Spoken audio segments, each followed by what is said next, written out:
Hi friends, പച്ചപ്പാണിൻ്റെ സന്തോഷം എന്ന channel ഇന്നൊരു വിഷമം പിടിച്ച കാഴ്ചയിലേക്ക് പോവുകയാണ്. എല്ലാവരെയും ഈ കാഴ്ചയിലേക്ക് ഞാൻ ക്ഷണിക്കുകയാണ്. മറ്റൊന്നുമല്ല, ഒരു ചെറിയ അപകടം. ശ്രദ്ധ മരിക്കുമ്പോൾ അപകടം ജനിക്കുന്നു എന്നുള്ളത് ട്രാഫിക്കിൽ പലയിടങ്ങളിലും നമുക്ക് വായിക്കാൻ കഴിഞ്ഞിട്ടുണ്ട്. എവിടങ്ങളിലൊക്കെ നമ്മൾ വായിക്കുകയും അത് നേരിട്ട് ഒരുപാട് കാഴ്ചകൾ കാണുകയും ചെയ്യുന്ന വഴിയോര കാഴ്ചകളിൽ ഒന്നാണ് ഇതും. എന്നാൽ ഫെസ്റ്റിവൽ സീസണുകളിലൊക്കെ ഇപ്പോൾ പ്രത്യേകിച്ചും ഓണം വന്നിരിക്കുന്നു. ഓരോ ഫെസ്റ്റിവലും ഇങ്ങനെ മാറി മാറി വരികയും ആ സമയങ്ങളിലൊക്കെ ഓഫറുകളുടെയും എല്ലാം ബിസിനസ് രംഗം കൊഴുക്കുകയും തഴയ്ക്കുകയും ഒക്കെ ചെയ്യും. നമ്മൾ അതിനനുസരിച്ച് സാധനങ്ങൾ വാങ്ങുകയും വിൽപ്പന നടത്തുകയും ഒക്കെ ചെയ്യുന്നുണ്ട്. ആരോ ഒരാൾ ഓണത്തിന് പുതിയ വാഹനവും വാങ്ങി പോയ വഴിയാണ് ഈ അപകടം. ഇതിൻ്റെ അനന്തരഫലം എന്തായിരുന്നു എന്നതിനെക്കുറിച്ച് നമുക്കറിയില്ല. ഒരു കാഴ്ചയാണ് ഇത്. പുതിയ വാഹനം വാങ്ങി നമ്പർ പോലും ഇടാൻ സമയം കിട്ടിയിട്ടില്ല എന്നുള്ളതാണ് യാഥാർത്ഥ്യം. എവിടെയാണ് അശ്രദ്ധ സംഭവിക്കുന്നത്? ഇന്ന് എല്ലാവരും വണ്ടി സ്റ്റാർട്ട് ചെയ്താൽ അപ്പോൾ മൊബൈൽ ഫോൺ ഉപയോഗിക്കുകയാണ്. അതുമല്ലെങ്കിൽ പാട്ട് കേൾക്കുകയാണ്. അതുമല്ലെങ്കിൽ ദൂരക്കാഴ്ചകളിലേക്ക് ഒരു നിമിഷം ശ്രദ്ധ പോകുന്നു.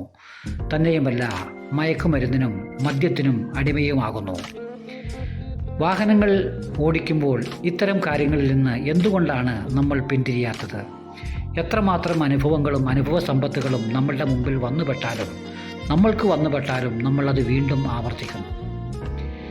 ഈ ഒരു കാഴ്ചയിൽ എന്നെ കാണുന്നവർ ഈ ഒരു കാഴ്ച കൊണ്ടെങ്കിലും അതിൽ നിന്ന് ഒരല്പം മാറി നിൽക്കാൻ കഴിയുമെങ്കിൽ അതാണ് ഞാൻ ഉദ്ദേശിക്കുന്നത്. പച്ചപ്പാണിൻ്റെ സന്തോഷം ഇത്തരം കാഴ്ചകൾ പോസ്റ്റ് ചെയ്യാൻ ആഗ്രഹിച്ചത് കൊണ്ടല്ല. എന്നാൽ ഓണം വന്നെത്തിയതേ ഉള്ളൂ, അത്തം കഴിഞ്ഞതേ ഉള്ളൂ. ഇത്തരം കാഴ്ചകൾ കൂടി വരികയാണ്. ഓരോ ഫെസ്റ്റിവൽ സീസണുകളിലും ആംബുലൻസുകൾക്കും ആശുപത്രിക്കാർക്കും തിരക്കൊഴിഞ്ഞിട്ട് നേരമില്ല. അവർക്ക് ഓണം ഉണ്ണാൻ പോലും സമയം കിട്ടാറില്ല എന്നുള്ളത് യാഥാർത്ഥ്യമാണ്. അതിനാൽ സ്നേഹ സൗഹൃദങ്ങളെ, നിങ്ങൾ എന്നെ കാണുകയും കേൾക്കുകയും ചെയ്യുന്നവർ വാഹനം ഓടിക്കുമ്പോഴെങ്കിലും അല്പം ശ്രദ്ധ കൂടുതൽ ചെലുത്തുക എന്ന് മാത്രം പറഞ്ഞുകൊണ്ട് ഇന്നത്തെ കാഴ്ചകൾ അവസാനിപ്പിക്കുകയാണ്. മറ്റൊന്നുമല്ല, നമ്മൾ വാഹനം നിർത്തിയതിന് ശേഷം എന്തുമാവാം. മദ്യം കഴിക്കുന്നത് വാഹനം നിർത്തി വീട്ടിൽ ചെന്നിട്ടാകാം, അല്ലെങ്കിൽ വാഹനം ഉപയോഗിക്കാതെ എല്ലാത്തിനും ആവാം. എല്ലാത്തിനും പരിധിയുണ്ട്. നമുക്ക് ഈ കാണുന്ന ബോർഡ് അതിന് മറ്റൊരു ഉദാഹരണമാണ്. ഈ കാണുന്നിടത്ത് ഊണ്, പഴങ്കഞ്ഞി, അപ്പം, പുട്ട്, കപ്പ എന്ന് വേണ്ട എല്ലാം എഴുതി വച്ചിട്ടുണ്ട്. ഇത് കഴിക്കാൻ നമുക്ക് എത്തിയിട്ട് വേണ്ടേ? നമ്മൾ ശ്രദ്ധയോടെ വണ്ടി ഓടിച്ച് അല്പം വൈകിയാണെങ്കിലും അത്താഴം കഴിക്കാൻ കഴിഞ്ഞില്ലെങ്കിലും നാളെ പഴങ്കഞ്ഞിയെങ്കിലും കുടിക്കാമെന്ന് ഈ ബോർഡിലൂടെ വ്യക്തമാകുന്നു. എന്നെ കേട്ടാൽ നിങ്ങൾക്ക് നന്ദി രേഖപ്പെടുത്തിക്കൊണ്ട് നിർത്തട്ടെ. Good bye.